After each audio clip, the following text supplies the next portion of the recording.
நம்ம எந்த இடத்துல வந்துட்டு இந்த போர் விரிவடையக்கூடாது அப்படின்னு நம்ம நினச்சிட்டு இருந்தோமோ அந்த இடத்துல போர் விரிவடையுது. கட்டாரும் குவைத்தும் எல்லா நாடுகளும் பதில் தாக்குதல் நடத்த ஆரம்பித்திருக்கின்றன. அதாவது ஏவுகணைகள் எல்லாம் இடைமறித்து அழித்து கொண்டு வருகின்றன. அதையும் தாண்டி பல இடங்கள்ல வந்துட்டு ஈரானுடைய ட்ரோன் தாக்குதல் தொடர்ந்து நடந்து வருகிறது. அது என்ன ஆயிடுச்சு அப்படின்னா, மத்திய கிழக்காசிய நாடுகளில் இருந்து அவர்கள் ஏற்றுமதி செய்யக்கூடிய அந்த கச்சா எண்ணெய் ஏற்றுமதி மிகப்பெரிய அளவிற்கு பாதிக்கப்பட்டது. அதாவது பொருளாதார பாதிப்பு அப்படின்றது இன்றைக்கு பரவலாக இஸ்ரேலில் இருந்து ஈரானில் இருந்து மத்திய கிழக்காசிய நாடுகள் வரைக்கும் பரவலாகி போச்சு. ஸோ இது உலகத்தினுடைய பொருளாதார நிலையும் எரிபொருள் தேவையும் கடுமையாக பாதிக்கலாம் அப்படின்ற ஒரு நிலை ஏற்பட்டிருக்குது. மேபி இன்னும் ஒரு 2 வாரம் இந்த நிலை இப்படியே தொடர்ந்தால் மிகப்பெரிய அளவிற்கு எரிவளி சிக்கல் ஒரு பக்கமும், பெட்ரோல் டீசலுக்கான தட்டுப்பாடு இன்னொரு பக்கமும் ஏற்படும்.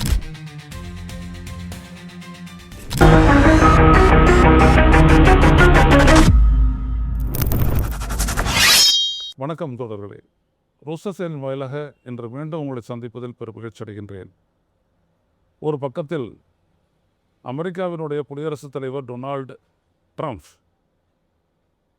ஈரானுடன் அமைதியை ஏற்படுத்த ஒரு பேச்சுவார்த்தை நடத்தப்பட்டு வருகிறது என்று கடந்த 3 நாட்களாக தொடர்ந்து சொல்லி வருகிறார். ஆனால் அப்படிப்பட்ட செய்திகளை அவர் சொல்லுவதை மறுத்து வரக்கூடிய ஈரான், அப்படி எந்த விதமான பேச்சுவார்த்தையும் நாங்கள் நடத்தவில்லை, அதே போல இந்த பேச்சுவார்த்தைக்காக ட்ரம்ப் விதித்துள்ள 15 நிபந்தனைகளை நாங்கள் ஏற்கவும் இல்லை, மாறாக நாங்கள் 5 நிபந்தனைகளை வைக்கின்றோம், இந்த நிபந்தனைகளை நீங்கள் ஏற்றுக்கொண்டால் மட்டுமே பேச்சுவார்த்தை என்று சொல்லி வருகிறது. ஆனால் இன்னொரு பக்கத்தில் நீங்கள் பார்த்தீர்களானால், இப்படிப்பட்ட ஒரு பேச்சுவார்த்தை நடப்பதாகவோ அதில் ஒரு அமைதி நிலவு என்பதற்கான எந்த விதமான அறிகுறியும் எந்த இடத்திலும் இல்லை. அங்கே மத்திய கிழக்காசிய நாடுகளில் இருக்கக்கூடிய அமெரிக்காவினுடைய ஆதரவாளராக இருக்கக்கூடிய சவுதி அரேபியாவிலிருந்து கட்டார் வரை யாரும் இப்படிப்பட்ட ஒரு பேச்சுவார்த்தை நடத்தப்பட வேண்டும் என்றோ அது நடந்து போருக்கு ஒரு தீர்வு காண வேண்டும் என்று யாருமே சொல்லலை. அதே மாதிரி அமெரிக்காவினுடைய Ali's, north Atlantic treaty organisation, அவங்களும் வந்துட்டு மேற்கத்திய நாடுகள், அவங்களும் யாரும் சொல்லவே இல்லை. ஆனால் ட்ரம்ப் சொல்லிக்கிட்டே இருக்கிறாரு, ஈரான் மறுத்துக்கிட்டே இருக்குது. இஸ்ரேல் இன்னொரு பக்கம் பார்த்தீங்க அப்படின்னா, முடிஞ்ச அளவுக்கு எவ்வளவு தூரம் தாக்க முடியுமோ அவ்வளவு தூரம் வந்துட்டு பார்த்திங்கன்னா, ஒரு பக்கம் லெபனான், சதன் லெபனானையும் குறிவச்சு, இன்னொரு பக்கம் ஈரானையும் குறிவச்சு கடுமையான குண்டுவீச்சுகளை நடத்தி வருகின்றார்கள்.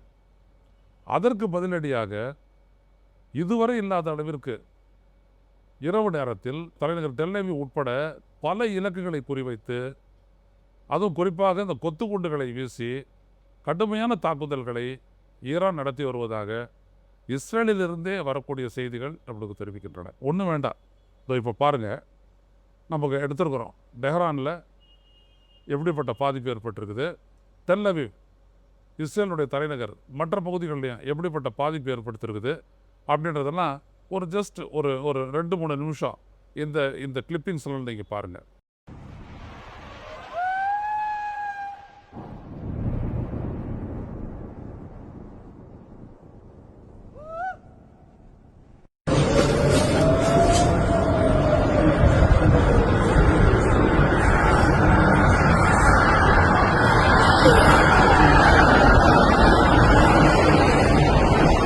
உடல் வலிமையை உறுதி செய்யும் சிலாஜித், கவனத்தை மேம்படுத்தும் அஸ்வகந்தா மற்றும் உயிர் சக்தியை பெருக செய்யும் சஃபேடு முஸ்லி போன்ற இமயமலையின் உணவுப் பொருட்களை கொண்டு வந்து மிஸ்டர் பர்ஃபெக்ட் உருவாக்கப்பட்டுள்ளது. உங்கள் முழு குடும்பத்தின் ஆரோக்கியத்தை மா நேச்சுரல்ஸ் மூலம் உறுதி செய்திருங்கள். 100% இயற்கையான மூலிகைப் பொருட்கள் மூலம் உருவாக்கப்பட்ட மிஸ்டர் பர்ஃபெக்ட் மற்றும் மிஸ் பர்ஃபெக்ட் தலைமுறையாக குடும்பங்களின் உடல் வலிமை, மன வலிமை மற்றும் மகிழ்ச்சியை பெருக செய்கிறது.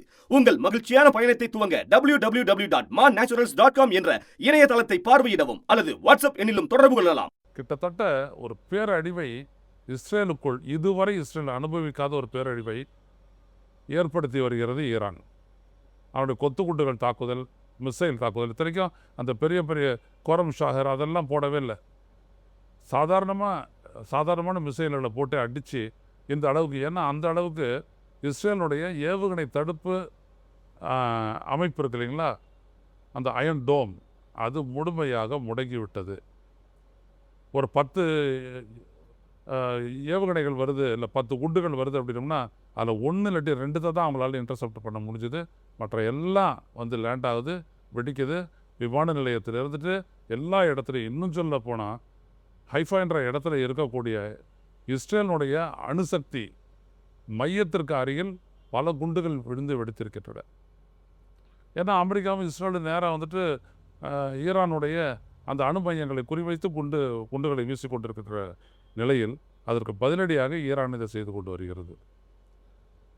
நம்ம எந்த இடத்துல வந்துட்டு இந்த போர் விரிவடையக்கூடாது அப்படின்னு நம்ம நினச்சிட்டு இருந்தோமோ அந்த இடத்துல போர் விரிவடையுது. அதாவது என்ன அப்படின்னா, ஈரானுடைய தாக்குதலுக்கு பதிலடியாக கட்டாரும் குவைத்தும் எல்லா நாடுகளும் பதில் தாக்குதல் நடத்த ஆரம்பித்திருக்கின்றன.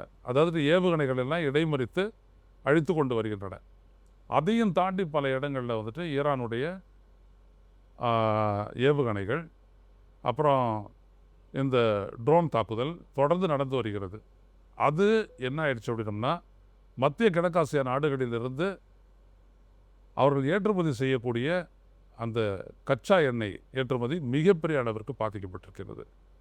அதாவது பொருளாதார பாதிப்பு அப்படின்றது இன்றைக்கு பரவலாக இஸ்ரேலிலிருந்து ஈரானிலிருந்து மத்திய கிழக்காசிய நாடுகள் வரைக்கும் பரவலாகி போச்சு. ஸோ இது உலகத்தினுடைய பொருளாதார நிலையும் எரிபொருள் தேவையும் கடுமையாக பாதிக்கலாம் அப்படின்ற ஒரு நிலை ஏற்பட்டிருக்குது. இது ஒன்று. இதற்கு நடுவில் இந்தியா இதில் இறங்கும், இதில் பேச்சுவார்த்தை நடத்தும் அப்படி இப்படிலாம் சொன்னாங்க. அதெல்லாம் எதுவுமே இல்லை. ஆனால் ஈரான் வந்துட்டு இந்த பேச்சுவார்த்தையை நிறுத்துவதற்காக அவங்க சொல்லியிருக்கக்கூடிய ஒரு விடயம், அந்த ஹார்மோஸ் நீரணை அந்த இடம், அந்த இது வந்துட்டு எங்களுடைய சட்ட ரீதியான கட்டுப்பாட்டிற்கு உட்பட்ட பகுதியாகும். அதாவது அவங்களுடைய டெரிட்டோரியல் வாட்டர்ஸ் அதுக்குள்ளே உட்பட்டு இருக்குது. அதனால் அதில் யாரையும் நாங்கள் அனுமதிக்க மாட்டோம். அந்த இடத்துல ஒரு ஷிப்பு கிராஸ் பண்ணணும் அப்படின்னோம்னா கிட்டத்தட்ட 16 to 20 கோடி செலவு பண்ணணும் அப்படின்ற ஒரு நிலை இருக்குது. இதை ஈரானோட ஒரு ஒப்பந்தம் போட்டுக்கிட்டு சம்மதிக்க பார்க்குறாரு ட்ரம்ப். அதை ஈரான் மறுத்து விட்டது. இது எங்களுடையது, இந்த இடத்தில் நாங்கள் ஏன்னா அந்த அளவுக்கு ஒரு பெரிய அழிவை வந்துட்டு ஏற்படுத்தியிருக்கிறாங்க இஸ்ரேலும் அமெரிக்காவும் ஈரானுக்குள்ளே. அப்போ அவங்க மறுபடியும் மீள்கட்டமைப்பு செய்யணும் அப்படின்னோம்னா நிச்சயமாக அவங்களுக்கு பணம் தேவை. அது வேறு எங்கேருந்து எடுப்பாங்க? ஏன்னா அவங்களோட எண்ணெய் வர்த்தகம் அப்படின்றது சுத்தமாக முடங்கி கிடக்குது. எரிவளி ஏற்றுமதி அப்படின்றது அதுவும் முடக்கப்பட்டு கிடக்குது. இப்படிப்பட்ட சூழலில் என்ன பண்ணுவாங்க ஒரு பொருளாதாரத்துக்காக? எனவே அந்த சூழலுக்கு அது வந்து நிற்குது. ஸோ இந்த நிலை இப்படியே தொடர்ந்தால் என்ன ஆகும்? இன்றைக்கு 27வது நாள், மேபி இன்னும் ஒரு 2 வாரம் இந்த நிலை இப்படியே தொடர்ந்தால் மிகப்பெரிய அளவிற்கு எரிவளி சிக்கல் ஒரு பக்கமும், பெட்ரோல் டீசலுக்கான தட்டுப்பாடு இன்னொரு பக்கமும் ஏற்படும். விலைவாசி ஏற்றமும் இப்போ ஏற்கனவே நரோரா, இந்தியாவில் இருக்கக்கூடிய ஒரு தனியார் நிறுவனமான நரோரா பெட்ரோலுக்கு 5 ரூபாயும் டீசலுக்கு 3.5 ரூபாயும் விலையை ஏற்றிட்டாங்க. ஸோ மோடி வெயிட் பண்ணிகிட்ருக்காரு. ஏதோ தான் கதையெல்லாம் சொல்கிறாரு. அவர் கதை சொல்ல ஆரம்பித்தோம்னாலே ஏதோ நம்ம தலைமையில் எடுத்தவர் குண்டு போட போடுறதுன்னு அர்த்தம். அநேகமாக 29ஆம் தேதி தேர்தல் முடியுதா ஏப்ரல், அதுக்கு வரைக்கும் அவர் காத்துட்ருப்பாரா? யோசிக்க வேண்டிய விடயம். ஏதாவது ஒரு கதையை சொல்லிட்டு இவ்வளோ பெரிய சுமை இதை நாம் தான் தாங்கியாக வேண்டும்னு நம்ம தலையில் கட்டுவார்.